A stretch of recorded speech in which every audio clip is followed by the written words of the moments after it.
Masalah pengerusakan yang di Sukabumi, kenapa kalian heran? Kejadian-kejadian seperti itu sudah lumrah terjadi di negara kita. Alasannya tidak berizin lah, tidak ini. Tadi kita sudah mengungkapkan fakta dari Tempo, 85% rumah-rumah tempat-tempat peribadatan itu memang nggak ada izinnya. Mau itu gereja kayak, mau itu masjid, nggak ada izinnya. 85%. Tetapi yang terjadi adalah cuman rumah-rumah tempatnya orang Kristen saja yang dirusak, yang diganggu. Nah, kita sebagai orang Kristen jangan pernah kita membalas. Percuma Anda jadi orang Kristen kalau Anda punya dendam, marah boleh lah ya. Tapi kalau dendam membalas itu nggak boleh. Balas rusak juga.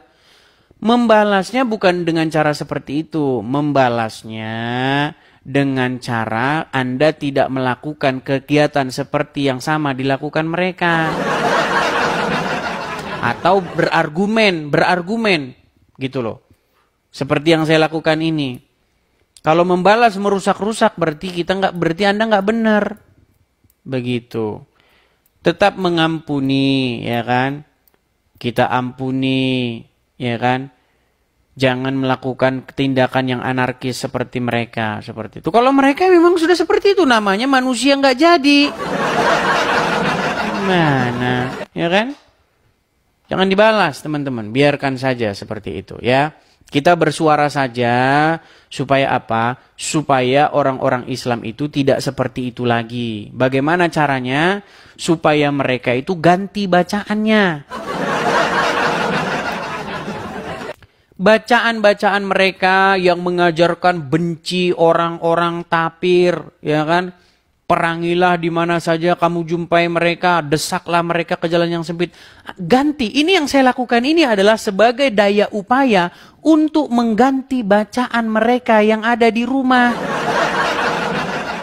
Kan saya sudah pernah bilang, di dalam Al-Quran disuruh beriman kepada Injil, disuruh beriman kepada Taurat. Karena di dalamnya terdapat petunjuk dan cahaya. Itu kata Al-Quran. Tapi orang Islam gak percaya. Gak percaya. Makanya di rumah orang Islam gak ada Injil, gak ada Taurat. Adanya kitab yang tadi itu. Desaklah mereka di mana saja kamu jumpai mereka. Jika kamu bertemu dengan mereka di jalan, persempitlah jalan mereka. Akhirnya jadi kayak begitu. Gimana Anda ini? Coba, berapa banyak di antara kalian yang punya hewan anjing? Berapa banyak? Berapa banyak di antara kalian betapa orang Islam bencinya setengah mati sama anjing? Coba. Itu karena apa? Karena bacaannya. Kamu adalah apa yang kamu baca. Gitu loh. Nah, ketika kamu membaca itu, akhirnya kamu jadi benci sama anjing kan? Anjing hitam itu adalah jelmaan setan. Karena di dalam hadis emang ada. Barang siapa yang ada anjing di rumahnya, maka setan malaikat tidak akan datang. Ada bacaannya itu ada. Itu membuat orang Islam benci sama anjing.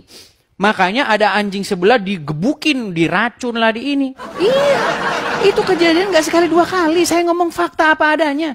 Gimana sih? Saya ngomong fakta apa adanya. Ada anjing digebuk, di ini, diracun. Ya kan? Itu memang karena mereka membaca buku yang membuat mereka benci dengan anjing. Padahal di dalam Al-Quran ada anjing yang disebut dalam surat Al-Kahfi itu kan. Di dalam surat Al-Kahfi ada pemuda-pemuda, ya kan, sebagai tanda keajaiban Allah katanya. Itu di dalam Al-Quran. Seperti itu teman-teman ya.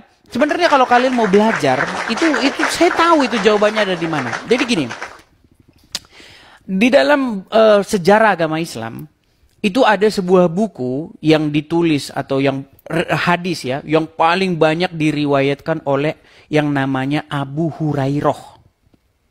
Abu Hurairah itu adalah orang yang paling banyak meriwayatkan hadis. Nah, kalian tahu Abu Hurairah itu apa? Itu sebenarnya bukan nama sungguhan. Abu itu bapak, Hurairah itu kucing. Jadi Abu Hurairah itu adalah orang yang dia itu gemar sama kucing. Makanya dikasih namaan bapaknya kucing. Karena kucingnya banyak itu Abu Hurairah itu. Tahukah Anda kalau orang banyak kucingnya? Tahu kalau orang banyak kucingnya? Itu kucingnya dijaga. Takut kucingnya digigit anjing. Biar saya ceritain asal usulnya. Biar saya ceritain. Jadi kenapa teman-teman? Dibuatlah ada riwayat. Ya kalau muslim kan percaya itu. Riwayat Muhammad, hewan yang paling disukai oleh Muhammad itu adalah kucing. Ya karena yang meriwayatkan Abu Hurairah. Gitu loh. Terus dikatakan hewan anjing itu yang hitam itu jelmaan setan katanya. Jadi segala sesuatu yang merugikan kucing adalah anjing. Nah, makanya kuat dugaan Abu Hurairah ngarang-ngarang hadis itu. Muslim nggak sampai ke situ otaknya tuh, nggak sampai. Nggak sampai teman-teman ya, nggak sampai. Saya ini menghabiskan waktu saya itu 13 tahun membaca Al-Quran itu. Saya teliti Islam itu apa, saya rekonstruksi itu. Detailnya saya rekonstruksi. Itu banyak juga orang-orang Islam itu yang mulai meragukan hadis. Banyak yang meragukan hadis itu. Ya. Banyak sekali. Bahkan sekarang ini si Juma saja sudah malsu-malsuin hadis.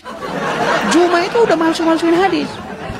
Menurut hadis, Aisyah dinikahi Muhammad pada waktu berumur 6 tahun. Menurut hadis. Tapi kata Zizuma, 18 tahun. Uncup PI ikut-ikutan. Pokoknya kalau hadis yang bikin bangkrut agama Islam, cepat-cepat dibilang palsu. Gitu.